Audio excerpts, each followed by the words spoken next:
Peuple congolais. Ezanga Wabino Mobundeli Yamboka Congo, le président de la République démocratique du Congo en exil, Kroko Aluozi, le très redoutable, l'impardonnable et l'impitoyable président de la République démocratique du Congo en exil. Naeko réagir à propos, il y a discours, il y a petit voyou, Chilombo, Oya Sali na Lubumbashi. Abandaki ba provocation na yena Kisangani, ce troubadour, ce fanfaron, cette misère de galerie de Chilombo, ayena Lubumbashi pour la discours démagogique pour défier le peuple congolais qui a changé la constitution. Oui, Toyebi qui a changé la constitution. Peuple congolais. Na minute oyo sele la lite armée nde ekosala ke Chilombo akima.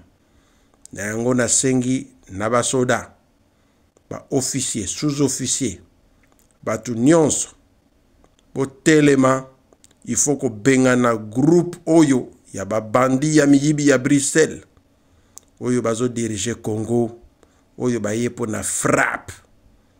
Jamais bokoko pesa soso akengela nguba, jamais bokoko tiga ntaba akengela pondu, jamais de la même manière bokoko zwa muyibi ya Chilombo, naba Nicolas Kazadi, tous les frappeurs ya Bruxelles, bozwa richesse ya Congo bo pesa bango.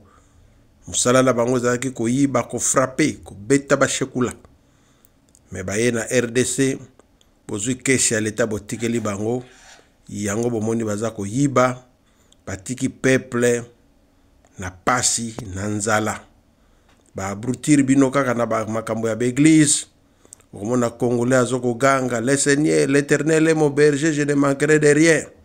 Mais era okoma nanda kukure zate, maezalite, ba fulu, ba ngungi, abeli malaria, typhoïde, ankylostome, ténia, kwashorkor. Mais azo ganga kuna, pona nini batiki, babi nzambi, et abrutir peuple, et peuple moya telema ezalite o nzamba kosala, nzambe akoya kosala te. Bozwa minduki bo banda ko benga na clique wana ya ba yuma wana ya miyibi o baza ko diriger mboka tala désordre ne koti na mboka ba wewa partout ba hors la loi ba frapper ba to ndenge na ndenge kuluna kututolo bate.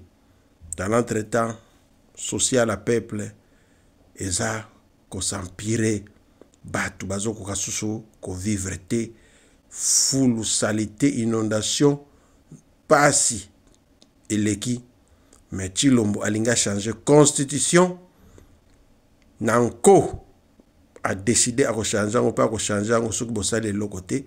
Pour que peuple congolais a silika kanaete, aza peuple moko mouton. Mais biso otoza déterminé. To rejoindre batu nyonso o bazo simba minduki pona ko benga na bango. Oyo nyonso ko telema azui munduki, faut ko soutenir, faut ko tia poids to benga na bango. C'est seul le langage Chilombo koyoka na batu na ye ezali langage ya masasi ya bitumba sans pitié. To telema to za la tenace bolimbi seza la te o ba betio na gauche pesa droite ezate œil pour œil, dent pour dent. Je dis et je vous remercie, c'est bien moi, les très redoutables, les impitoyables, les très tenaces, les caïds, Kroko Aluozi, dissecteur, le président de la République démocratique du Congo en exil, Ingeta, Ingeta, Ingeta.